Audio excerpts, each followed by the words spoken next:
네, 정치권 이슈를 그 이면까지 깊숙이 들여다보는 시간입니다. 오늘도 반가운 두 분 스튜디오에 모셨습니다. 먼저 정호김 전 의원 나오셨습니다. 어서 오세요. 네, 안녕하세요. 예, 또 신경민 전 의원도 나오셨습니다. 고맙습니다. 네, 안녕하십니까? 예. 자, 벌써 지금 뭐 몇 주째 두 분 모시고요. 국민의힘 인요한 혁신위원회 얘기를 하고 있습니다. 그 말은 또 바꿔서 말하면 계속 뭔가 얘기가 나오고 있다. 뭐 그런 뜻이기도 한데요.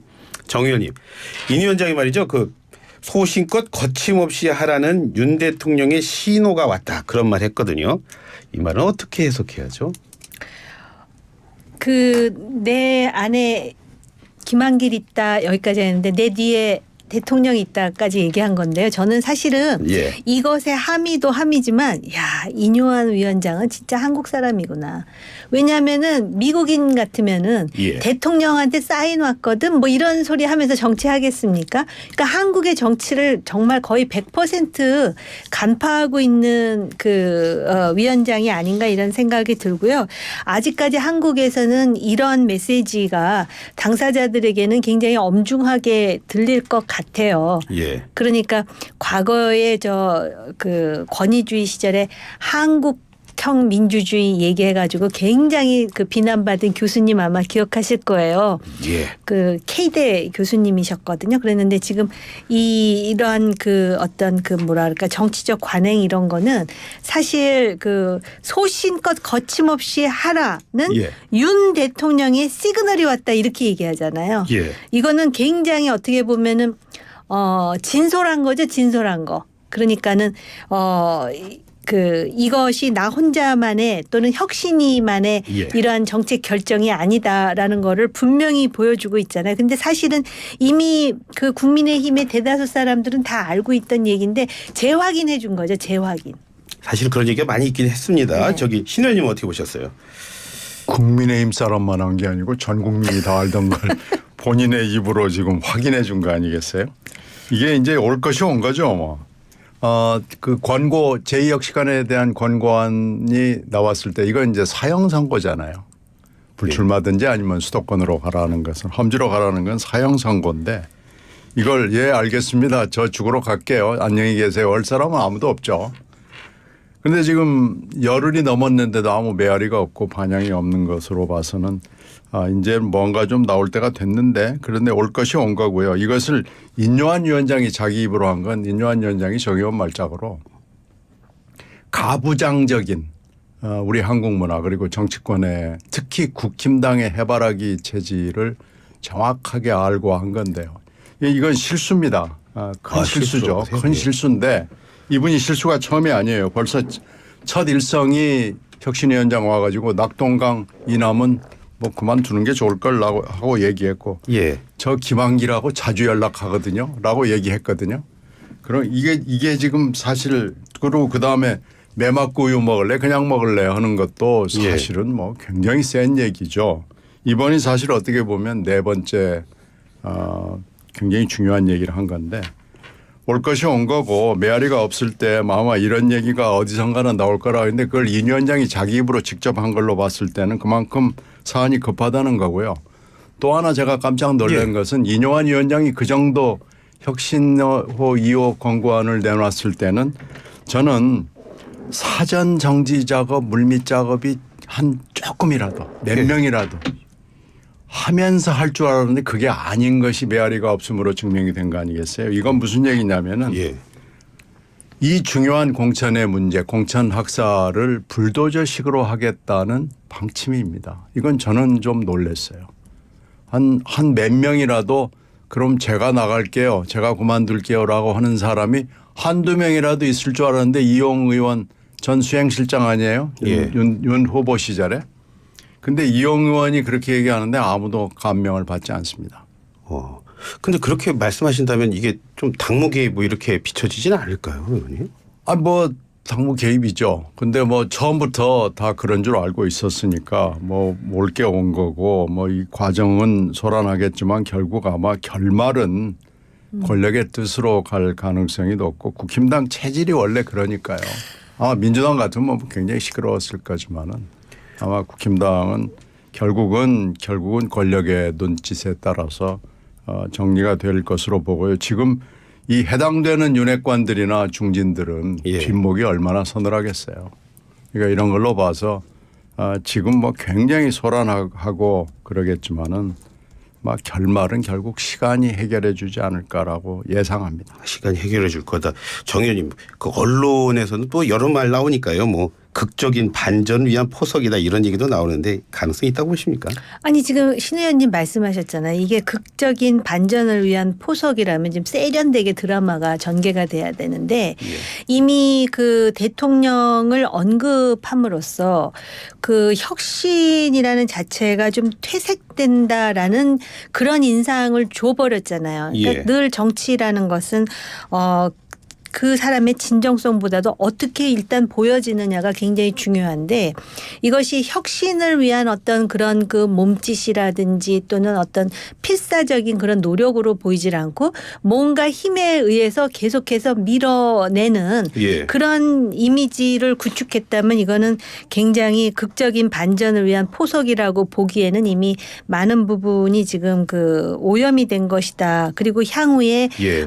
이들뿐만 아니라 영남 지역에 이제 누가 그러면 나가고 누가 이 자리를 채우느냐 이걸 가지고 해석을 할 것 같거든요. 예. 그리고 또 하나는 사실은 이게 이제 혁신으로 보이려면은 사실은 뭐 대통령실로부터 시그널이 왔다 이런 얘기보다는 혼자서 고민하면서 계속 맞닥뜨리는 그런 모양새를 갖추었어야 돼요. 인요한 위원장이.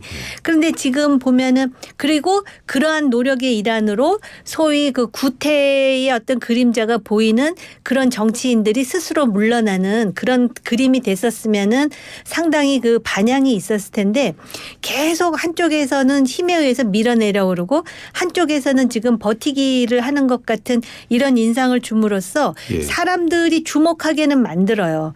왜 드라마도 막장 드라마에 더 이렇게 주목하듯이 그렇기는 한데 이것을 과연 나중에 그 결과가 어떻든 혁신의 결과물로 볼 것이냐 예. 아니면은 역시 여기에도 힘이 작용했다라고 볼 것이냐는 또 다른 얘기가 돼버렸다라는 것이죠. 예. 제가 한마디만 더 예. 보태면 인요한 위원장이 정말 정무적 이 감각, 한국적 정서뿐만 아니라 정무적 감각을 갖춘 사람이었다면은요 이런 말을 절대 해서는 안 되는 것뿐만 아니고요. 괜히 지금 뭐 동분서주하고 남북종단하고 여기저기 뭐 제주부터 시작해서 뭐 DJA 흉내내고 다니고 강기정 시장 만나고 이러고 댕길 때가 아니고요. 예. 해당되는 사람들을 만나거나 해당되는 사람들한테 영향을 미칠 수 있는 사람들을 만나느라고 동분서주 해야죠. 예. 그러지 이렇게 느닷없이 이런 우유 뭐 언급하고 매 맞고 맞을래 그리고 용산에 시그널이 왔다 이러고 댕기는 것은 뒷심만 믿고 지금 이러는 건데 이게 결국은 인가 호위하는 겁니다. 인가 용위하는 거예요. 호가 호위를 패러디한 건데 예. 결국 나는 인가고 호위나 용위는 뒤에 따로 있습니다라고 지금 가르치는 거니까요. 이건 예. 지금까지의 말 실수 중에서 가장 큰 실수를 한 거죠. 왜 자기가 혁신위원장이 됐는지 강서 재보궐선거 이후에 혁신위원장이 된 이유도 지금 모르고요. 이건 푸른 눈의 김은경이나 비슷해요. 예. 그러니까 이건 지금 엄청난 실수를 한 겁니다. 근데 실수가 잦아지면요. 그건 좀 의도가 있다고 보이지 않으십니까? 근데 의도는 있는데 좀 약간 고급스럽지는 않다 그렇게 보지는 않으세요? 아니 이분이 정무적 건강은 꽝이에요. 그러니까 지금 어떻게 보면 혁신위원장의 자격을 갖추지 못한 거고요. 푸른 눈이라는 거에서 일단 그리고 동분서주 한다는 그런 두 가지 점에서 미디어의 주목은 받았는데 결국 내실을 갖추지 못한 거죠. 이준석 대표가 얘기한 대로 한 1, 2주 내에 김기현 대표가 떠날 수 있다. 이 얘기는 어떻게 보십니까? 가능성이 있다고 보세요? 지금 상황이라면. 저는 김기현 2기 체제하고 인요한 이 혁신위 체제는 결국은 다른 듯 같고 같은 듯 다른 거기 때문에 이건 가면은 같이 가는 거지 따로따로 가지는 못할 것 같아요. 그런 점에서 봤을 때는 일면 이준석 전 대표의 예언은 맞는 것 같은데 틀리기도 하고요. 예. 근데 틀린 듯 하면서 약간 맞을 수도 있겠지만은 전반적으로 뭐 꼭 맞지는 않을 것 같습니다. 이준석 전 대표가 이 한국 현대 정치에 대해서 나름 공부는 돼 있는 사람이에요. 예. 그런데 이제 이러한 그 예측을 이렇게 막 그 쉽게 던지잖아요.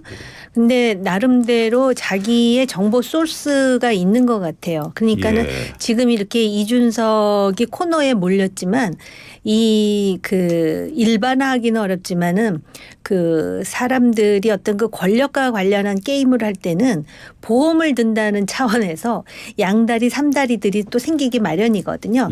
그래서 본인도 나름대로 어느 정도의 그 확인되지 않은 정보도 좀 그 받아들이고 있는 그런 상황에서 이런 얘기를 한 건데요. 만약에 이준석의 예언대로 정말로 한동훈 체제로 바뀌게 되잖아요. 그러면 사람들은 한동훈 체제로 바뀐 거에 대한 신선함 이전에 이준석의 예측이 또 맞았다라는 거에 깊은 인상을 받을 가능성이 있어요. 그럴 뿐만 아니라 지금 거의 그 당은 만든다 그러면서 별 준비도 안 하는 것 같아요. 평론가처럼 얘기하고 다니는데 이런 일련의 상황이 소위 제3지대의 공간은 계속해서 열어놓는 또 효과를 갖게 되거든요. 그렇기 때문에 그리고 막상 이렇게 한동훈 장관 중심으로 시스템을 만들려고 했다가 이준석이 이런 말로 먼저 이렇게 선점을 해버리면은 할래다가 또 틀어버리는 가능성도 여전히 있거든요. 그렇기 때문에 일단은 여러 가지 상황을 봐야 되는 것이고 제가 볼 때 누구의 예언도 정확하지는 않을 뿐만 아니라 설사 맞힌다 하더라도 이거는 소 뒷걸음치다 개구리 잡는 그런 식의 예언일 거라고 저는 생각을 해요. 단지 인요한 위원장과 관련해서 한 말씀을 드리자면은 지금 본인이 어쨌든 그 혁신을 한다 그러면서 처음부터 자기가 그 레드라인을 걷단 말이에요. 아랫목 온돌에서만 컸기 때문에 오버하지 않겠다 뭐 이런 얘기를 했는데요. 지금 인요한 혁신의 가장 큰 한계는 결국은 이 국민의힘의 본질적인 문제가 무엇인지에 대해서 상식적으로 많은 사람들이 얘기하는 그 부분은 건드리지 않기 때문에 지금 소위 제1기 윤핵관이라고 하는 사람들 험지로 가거나 아니면은 출마하지 말라고 하는 것도 말빨이 안 먹히는 거예요. 근데 인요한 혁신이가 김은경 혁신이처럼 되지 않으려면은 결국은 인요한 위원장도 그렇게 한국 정서를 안다면 본질적인 문제가 뭔지를 모르진 않을 거예요. 그러면 그거부터 제기를 하면서 그다음에 그 윤핵관이라든지 또는 뭐 일치할 수 있는 얘기는 아니지만 과거에 그 오래된 어떤 구태를 하나씩 혁파해 나가는 모습을 보이지 않고 내가 할 수 있는 선은 여기까지야. 2위는 난 안 건드릴 거야 하면서 이렇게 하면은 혁신위의 한계 심지어는 우리 신경민 의원님으로부터 김은경 혁신이야 똑같다라는 이런 폄훼까지 듣지 않습니까? 그래서 인요한 위원장이 혁신위를 성공하려면은 우선 그 문제부터 혁파시키지 않는다면 한계 속에서 끝나버릴 가능성도 있죠. 신 의원님 오전에요. 그 이른바 원칙과 상식분들 이제는 혁신기라고 불러달라고 했는데 이분들 기자회견 혹시 보셨습니까? 네, 봤습니다. 저기 글로 봤습니다. 네, 읽었습니다. 뭐 구구절절이 옳은 말이죠. 이대로만 된다면 민주당은 물론이고 한국의 정당판이 바뀌는 거고요. 이런 정도의 정신을 가지고 만약에 실천을 옮기는 정치 세력 내지 집단이 있다면 한국 정치가 반드시 업그레이드 될 수 있다고 봅니다. 지금 여기에 민주당이 전혀 부응을 못하고 있는 거고요. 공천을 앞두고 있다는 시점 때문에 인사권에 꽉 막혀가지고 아무것도 못하는 정당이 돼버린 거예요. 그나마 이런 내분의 목소리라도 들릴 수 있다는 건 일단은 신선한 충격입니다. 40여 분이 같이 할 수 있다고 그런 말까지 하셨는데 가능성이 있다고 보세요? 그게 이제 여러 번의 사인이 있었는데 이재명 체포동의안이 1차, 2차가 있었고요. 가장 최근에 있었던 옛날 건 제껴두고 최근에 있었던 게 한 30표 정도의 가결표가 있었던 거 아니에요. 근데 물론 심정적으로 가결에 던지고 싶지만 못 던지는 사람들까지 하면은 그 당시에 그게 이제 30명 내외가 가결을 던졌다라고 그때 이제 관측이 나왔는데 저도 그 관측에 동의하거든요. 그렇게 따지면 30 플러스 알파의 의원들이 내부적으로 있다는 얘기죠. 그게 정확하게 몇 명이다라고 말할 수는 없지만 하여튼 그 정도 숫자는 분명히 있는 거고요. 그분들이 공천이라는 인사상의 불이익을 어떻게 할 거냐. 지금 민주당에 돌아가고 있는 것은 지도부나 이재명 대표 본인은 공천 시스템이 돌아간다 그러는데 그걸 믿는 사람은 아무도 없고요. 예. 이 시스템이 돌아간다 그러면 제가 맞겠습니다. 이시들의 시스템이 돌아간다. 그래서 이 시스템이라고 저는 부르는데 예. 이 시스템이 작동하려고 지금 그러는 거예요. 그러니까 그런 거에 이제 개의치 않겠다고 하는 분들이 몇 명이 될지 그것을 공개적으로 지금 공개적으로 한 분은 4+1인데 이상민 의원이 1이고요. 예. 5명인데 여기에 이제 심정적으로 동의를 할 만한 사람들이 알파에 얼마가 들어가냐라는 건 굉장히 중요하죠.